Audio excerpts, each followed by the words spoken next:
At sa smuggling, doon pa lang sa smuggling, January ko pa sinasabi sa inyo na ang smuggler na si Michael Mann, nakasabot nila Lisa Smugs, kinancel nila ang hearing. Tapos in the point pa ng special envoy to China. Diba? Yan ang dapat kinakaray-karay na. Pero wala. Ang gusto nilang i-highlight si Quiboloy, si Duterte.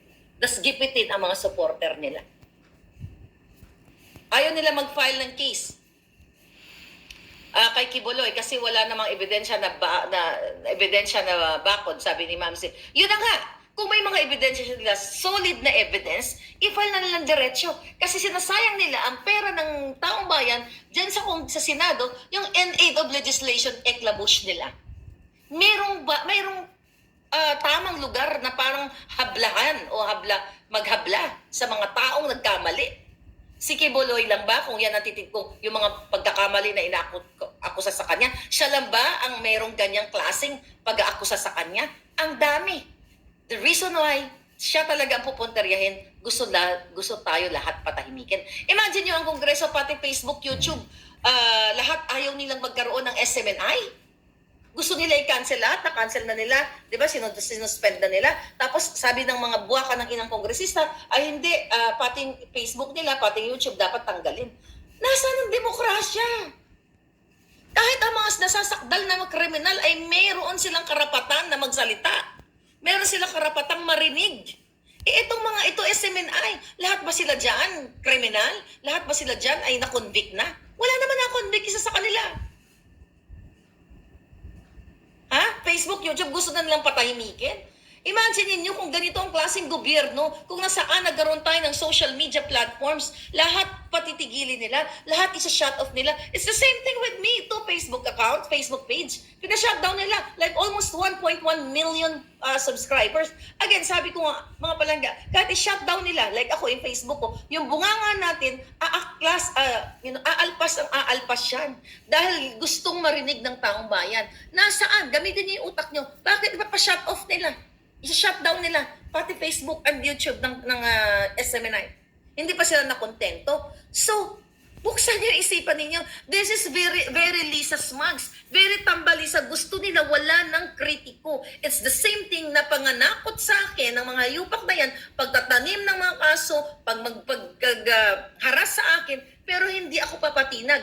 The reason why ginagawa yan sa akin, di Quiboloy, para tumahimik tayo. Over my dead body. Hanggang sa huling patak ng dugo ko, Lisa, utangay na ka. Hindi ako magpapasindak sa yung gaga ka. Kahit sa huling patak ng dugo ko, sisiguraduhin ko na ang mga paa mo ang pumantay ng mabilis. Hindi ako. Taong bayan ang maghuhusga sa yung giatay ka. Ha? Ano ang laban ko pagdating sa pera? Dahil bilyong pera, trilyon ang ginagamit ninyo sa panggigipit. Ako? Walang pera, pero lalabanan ko kayo sa katotohanan. Sa pamamagitan ng boses ko, boses ng mga Pilipino, tatapusin namin ang laban na ayon sa Pilipino, hindi sa mga sindikatong katulad nyo.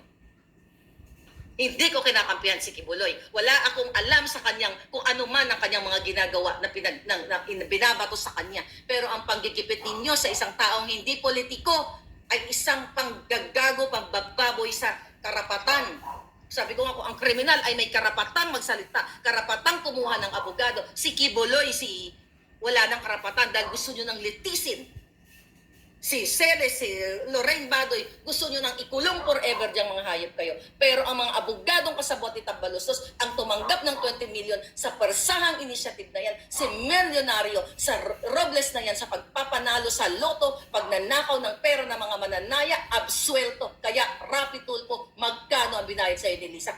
1 billion ba? Kaya tumahimik ang hayop ka. Lahat kayo. Hindi ba nakakagalit yan? Ha? Mga palangga, hindi ba nakakagalit yan?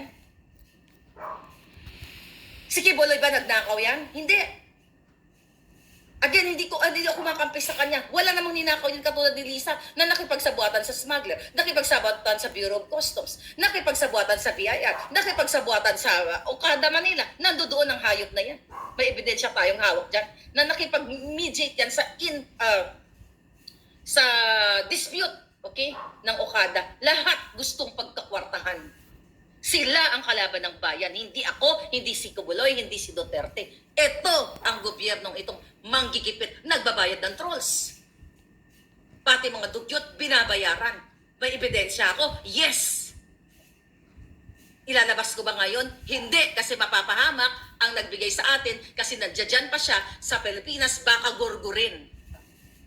Katunayan na hawak ko na may mga conversation, ando doon pa ang pangalan ko na isa ko sa gusto nilang, hindi isa, na ipa-take down. The agenda there is i-take down ang Facebook ni Maharlika. At ang mga conversation nila ay pag-aaway-away sa mga perang hindi ibinibigay na payola na galing sa presidential communications. Kaya manahimik kayo mga jutang ginimas. So hindi kayo mananaig sa kasamaan. Mananaig ang katotohanan. Hayop kayo. Ganito po ang sistema. Ngayon, uuwi kayo sa Pilipinas, mga OFW, huwag kayong umuwi. Magpakayaman kayo dyan. Kung pwede kayo magstay sa mga bansa ninyo, you stay there. Dahil pulboronic na ang gobyerno natin. Ako, nung sinuportahan ko si Kuting, naririnig yun naman ako. Sabi ko, uuwi ako ng probinsya namin, magtatanim na lang ako ng kamote, mag-garden ako kasi yun yung pangarap ko eh. Simple lang ang pangarap ko eh. Magkaroon ako ng bahay kubo. Pagkapi-kapi lang ako doon, hindi ako nangangarap na kumuha ng bilyon sa Pilipinas. At hindi ako nangangarap na magkaroon ng pwesto sa gobyerno. Ang sabi ko, pag nanalo si Kuting, ang mga farmers, ganito na, ganyan, mga livelihood program and everything, sana dumami na para mga OFW makabalik na, Isa ako sa mga nangarap na makauwi ng Pilipinas para mag-enjoy ng buhay. Sabi ko nga, burahin na ang mga NPA, yung mga nag-extort ng pera sa mga magsasaka, nag-extort ng pera sa mga magbababoy, nag-extort ng pera sa mga maliliit na negosyo. Ano na nga yung nangyari ngayon? Kasabwat na ng gobyernong ito ang mga NPA na gumugurbur sa inyo, sa mga baboy ninyo. You know what I mean? Yung mga negosyo ninyo. Yan ba? Sinabi ko yan, mga palanggan nung sinuportahan ko si Kuting. Anong nangyari ngayon? Mafia. Pulburon. You speak up bago mahuli ang lahat. Ang panggigipit po, lalo na kay General Macanas, isang halimbawa na gusto tayong patahimikin lahat. At naniniwala ako na ang kaso ni General Macanas ay mababasura sa panggigipit ni Ana Corda na kasabwat ni Lisa. Itodo ko na. Tinawagan ako ng kaibigan ni Acorda. Kailangan nating malaman. I'm not gonna mention name. Nung time na binubodya ko si Acorda, ang kapal ng mukha mo, inutusan mo, kaibigan mo, tinawagan ako ng kaibigan niya. Ngayon ko lang sasabihin. Kasi, I'm very emotional and you have to know. Para tumahimik ako. Kasi sinasabi, mabuti ka, ganito, ganyan, ganyan ka. Okay? Ano ang sabi ko sa kaibigan mo, Acorda? Tanginan nyo, pareho kayo. Kasi si Acorda ay karugtong na bitukan ni Lisa. Anong sabi ko? Grabe naman kayo, sir. Sabi ko, siner ko pa nga. Yung kaibigan mo. Ano ang laban ni Macanas sa panggigipit ninyo? Alam ko na this is motivated by smugs. Pero sabi ko, sana inisip, doon sa kausap ko, inisip ni Acorda na itong kabaro nila na si Macanas ay wala namang ginawang masama sa kanila. At ito ay panggigipit.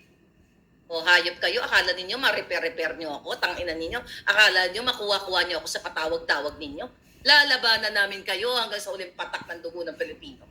O siguro doon namin, mga dugo nyo lahat pumatak. Mga hayop kayo. O pumantay ang mga paa ninyo. Mga buwisit kayo. Diba? Yan po. Gusto ako aregluhin. Gusto ako aregluhin ng mga yan. Nagpa-areglo pa ako. Ano sabi ko kay General Macanas? Lalaban tayo, sir. Maghahanap tayo ng mga taong makatulong sa atin. Patutunayan natin sa buong mundo na ang ginagawa sa iyo, General Macanas, ay panggigipit dahil ikaw ay nagsasalita o kritiko ka ng gobyernong ito. Hindi kayo magwawagi. Hawak nyo man ang pera namin ngayon. Hayop kayo. Hawakan nyo lahat yan. Pero sisingilin namin kayo. At ikaw, Kuting, ikaw ang magbabayad ng lahat. Dahil ikaw ang promotor. Dahil ikaw ang bangag, hinahayaan mo ang ahas mong asawa, ikaw. Yan, itong hayop na ito, kala mo lulundo-lundo lang. Siya lahat, pagbabayaran mo lahat ng kasalanan mo sa taong bayan dahil pinapayagan mo yung asawa mong babuyin, nakawin ang pera ng bayan. Yan ang dapat sa'yo, mga palangga. Nakakakilabo talaga. Ano to, gawa-gawa lang namin yung pagigipit sa amin? Yung pagkikipit ng mga nasa paligid ni Lisa, eto, demonyo to. Ang kalaban na natin, masahol pa kay Satanas. Dilagpasan niya, sabi ko sa inyo. Kaya kailangan yung pumilos, magsalita. Men in uniform, kayo ang sumumpa sa flag. Kayo ang nakaharap dyan. Kayo dapat ang magprotekta sa Pilipino. Hindi pinoprotektahan niyo ang sindikato at mafia. Anong sinasabi dyan ng mga kamiga nila?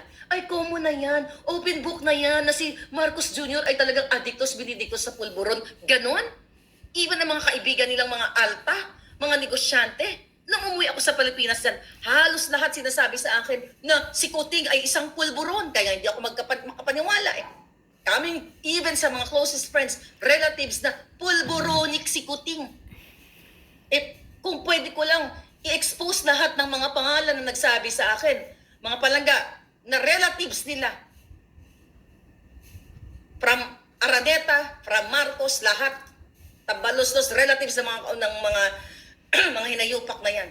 Kaibigan, kung pwede ko lang, hindi ko pwede ipahamak yung mga tao yan kasi gugurgurin nila na sinasabi sa akin na si Bongbong Marcos ay isang bangag na bagak at pulburon at si Lisa ay isang ahas. May 6 na namatay na sundalo sa Lanao, sabi check it. Missing in action. Ayun na nga eh. Kawawa kayo mga sundalo. Doon na lang sa issue na yan, yung mga insertion ng budget. Tinatanggalan po kayo ng pensyon. Ang pensyon ninyo, ginagasta nila. So ano na lang ang future ninyo? Not only mga sundalo, tayo mga pensioners, SSS, nilulustay nila ang pera natin. Ini-invest sa ganito, sa ganyan. Ng palugi. Actually, meron tayong information na nakarating na ininvest ang pera ng SSS pero hindi ko pa kasi nabasa sa mga bilyar. Pag nabasa ko na pag-aralan natin, we'll talk about that. Kapapasok lang. Ha? Ininvest. Kung naalala ko lang sa message, yung nag-invest tayo ng share, ang gobyerno, 11 pesos per share. Tapos, mga palangga, bumagsak yung certain na yon, business na yon, bumagsak yung share ng $1. So, kung di ako nagkakamali, like 700 something million pesos ang lugi ng pera ng gobyerno, pensioners' money.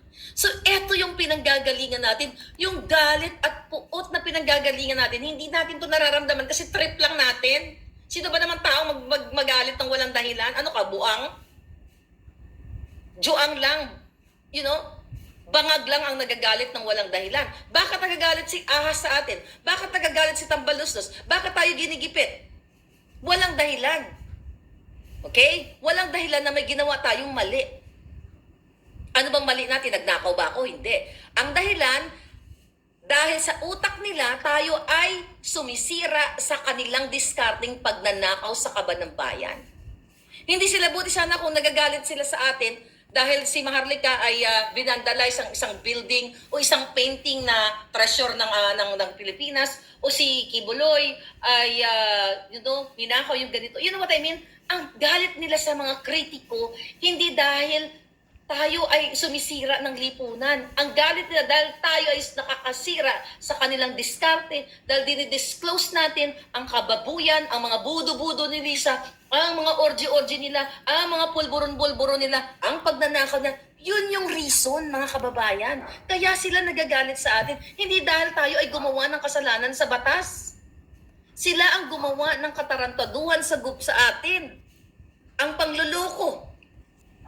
Yun na nga, yung loto na lang na 433 na nanalo. Yung sibuyas noong January. Na ngayon, ang bigas. Ngayon, privatization. Puwersahang initiative. Ano pa ba? Ayaw niyong gumising.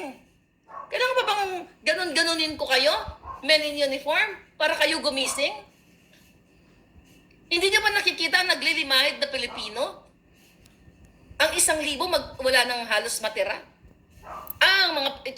Yung mga manggagawa ayaw itaas ang kanilang sahod dahil humihingi lang sila ng 100 pesos na aumento. Ayaw ibigay ng mga oligarchs, ayaw ibigay ng mga negosyante na nakapaligid kay Lisa Smugs kasi gusto kayong magiging alipin at pumatak lahat ang dugo ninyo sa paghihirap ng pagtatrabaho. Yan. 100 piso lang, ayaw daw, hindi daw pa kaya ng mga negosyante. Hindi kaya? Ay putang ina, tignan nyo, billion ang kanilang mga assets and income. Mga palangga, nakikita nyo? Hindi kaya ang mga manggagawa. Eh paano naman? Sila lang ang umaangat. Ay mga manggagawa, mga regular, ordinary workers. Gutom kayo. Sila busog na busog. May pa-party, may pa-steak, may pa-lobster sa Malacanang. May pa-fireworks pa. Ayaw nyong gumising? O kailangan munang magharap ko ng white voodoo. O kay Lisa ay black magic, ako white magic. Para gisingin ko kayo lahat. Kasi we're not for the black magic or black pang evil. Hindi natin gawain yan. Tayo ay sa puti lang, puting ahas, puting budo. Ibig sabihin sa kapakanan ng karamihan at sa kapakanan ng katotohanan tayo. Huwag tayo dun sa kaidiliman. Dahil ang kadiliman ay hawak na ni Kuting at ni Lisa. Yung hinayupak na taong yan, di ba? Yung gagong yan. Kaya nga sabi ko, ito si Senator Amy. Di ba? Ano pa ang ginagawa mo, Senator Amy? Kung mahal mo, Pilipino, i-white voodoo mo na si Lisa. Dahil ikaw mismo ang nagsabi na ang hipag mo ay isang insecure at naghari-harian dyan sa Malacanang. Di ba? Akala mo, ikaw yung dalawang magkapatid, ang magmumuno, ang maglilid ng bansa. The reason why na si Inday ay nabudol din. Dahil alam ko na yan ang naging usapan ninyo. Na si ikaw, Amy, at yung kapatid mo, i-redeem nyo yung pangalan ng tatay mo at gagawa kayo ng kabutihan. Maganda yun, yung ginawa ninyo. Pero the overpower ka ng black voodoo. Okay? Ng black, ng demonitang hipag mo. Yan po. You have to know. The reason why si Inday ay nag-partner, at si Kuting, dahil ang usapan dyan, na kapag nanalo sila, maganda naman ang usapan, in fairness, na kapag nanalo ang Duterte Marcos, aayusin nila ipagpapatuloy, continuation ng Duterte build. Natuloy ba? Hindi. Kasi binudo sila ni Lisa. Kaya ikaw, Amy, magsalita ka na alam mo to. Akala mo ikaw at ang kapatid mo ang maglilid sa bansa at gagayahin ninyo yung mga kabutihan, ipatuloy ninyo yung mga kabutihan na nagawa ng Duterte at kabutihan ng tatay mo, itatapon ninyo yung mga budol o mga mali. Diba? Yan ang naging usapan nyo. The reason why si Inday pumayag yan. I-expose na natin. Ngayon, dahil mas evil, ibig sabihin, dahil demonyo si Lisa Smugs, naisahan ka, Amy. At hindi lang ikaw ang naisahan. Kasi hindi ka naman maapektuhan. You have money already. May pera ka na, okay na. Ang naapektuhan lahat kami, ang mga Pilipino na umasa na babangon yung Pilipinas, sumambubudol. At dapat din, nakalusin mo na yung kapatid mo. Hindi mo pwedeng pagtakpan ng kapatid mo na sinasabi mo na napapagaligiran siya ng demonyo. No, ang kapatid mo ay parte ng pagiging jeje mo na gobyerno dahil hinaalaw niya na gumawa ng kaletsihan ang mga oligarchs, ang mga nakapaligid sa kanya, ang mga api, mga abuso katulad ng Pastor Quiboloy, katulad ng Duterte na minsang tinulungan ka para bumango kayo uli or bumakabangon kayo. Ito, ikaw ang susi. Hindi mo pwedeng protektahan, lagi na lang, for how many years, poprotektahan mo ang pulburon mong kapatid. Dahil ikaw ay nangangako, o mangako ka, nangako ka na lang sa taong bayan na sila, kaya ka naging senadora, dahil utang mo sa taong bayan. So, wala na dapat filter, wala nang takip-takip. Nagsalita ka na dun sa GIL, Jesus is Lord Fellowship, na napapaligiran ng kademonyohan ng kapatid mo at gusto mo pa siyang hipuin ng Diyos. Ikaw ang humipo sa kanya dahil ikaw ang nakakaalam. Nasa tao ang gawa, nasa Diyos ang awa. So pag hinipo mo, when I say hipuin mo, ibokelya mo na ang kapatid mo ay isang pulboronic. At ikaw na rin mismo nagsabi na ang kapatid mo ay gustong manatili sa power kaya ginagamit yung persang initiative na yan. Diba? Ibokelya mo na, wag na tayo magpatumpik-tumpik pa. Nagkandamatay na ang mga taong walang pang-ospital, walang makain, namamalimos. Ang lumalamon lang kayo sa Kongreso, sa Senado. Diyan ang mga negosyanteng nakadikit, party here, party there. Si Edrilli nagpa-party pa, 100 years, tinanggap pa niya yung 100,000 na centenaryo, niya, benefit niya, imbes na ibigay. Ganun kasuga pa kayo mga hayop na to. Kung ako nag 100 years old, I don't need money anymore. You give it to the people. Pero dahil likas kayong abusado sipsipin lahat ng dugo ng Pilipino. Gusto nyo kaming mag-aratay na gusto nyo magkandamatay ang Pilipino na hindi man lang matikman ang maalwan na buhay. Kaya patuloy yung nililinlang ang taong bayan. And you, Inday Sara, kailangan ka namin dahil ikaw mismo binibiktima. Correct. Kailangan mo nang magsalita. Magsalita ka na, Inday Sara. Nagsalita na rin naman ang tatay mo. Inak sa pagkipagplastikan sa mga hayop na yan. Nakita Correct. mo na kung paano ka rin babuyin ni Lisa. Huwag ka nang Noon pa lang makipagplastikan, ayaw niya na Sara. sa inyo. Campaign pa lang. Ako nabudol ako. Ayaw ko sa'yo noon nagpresidente ka, Inday. Kasi sabi ko, bata ka pa, si Kuting is, okay na. Akala ko para sa pagbangon, nagkamali ako. Kung maibabalik lang namin ang panahon, ikaw na lang sana. Dahil sa ginagawa nitong hayop na Lisa. So, Inday, you have to fight para sa amin, lalo na sa mga Pilipino. Yan, kailangan, at mga taong naka-uniforme, kayo. Grabe, hindi nyo ba nakikita? Kaliwat kanan ang pangbababoy sa amin, ang pang-aabuso. Tama talaga. Pang-aabuso katulad kay Kibuloy. Binababoy ang bayan. Ulit-ulitin ko hindi ko siya kinakampihan. Tamang proseso lang. Correct. Pag nagkamali doon sa Supreme hukom, Court, hindi sa korte. Senado. Tama. Kaya nga, what's the point na may mga hukom tayo kung sa Senado pala, ililitisin nyo na sila. Exactly. We won't let up, Palangga. We will fight.